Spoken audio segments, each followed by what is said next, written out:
اي نوع فاكهة عندكم هينفع معاكم في الايس كريم، اي طعم بتحبوه.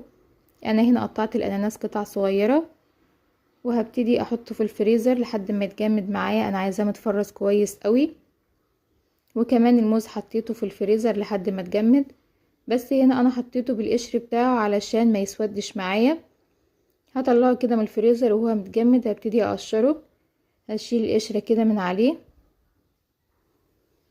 ومعايا برضو الاناناس فرزته، هنا اتفرز معايا كويس قوي،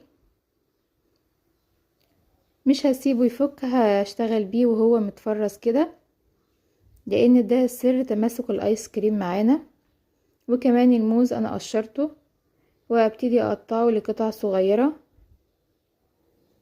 علشان يكون سهل معايا في الخلاط، لان طبعا الايس كريم هعمله في الخلاط، فالمكونات تكون سهلة معايا ان هي تتضرب كويس في الخلاط.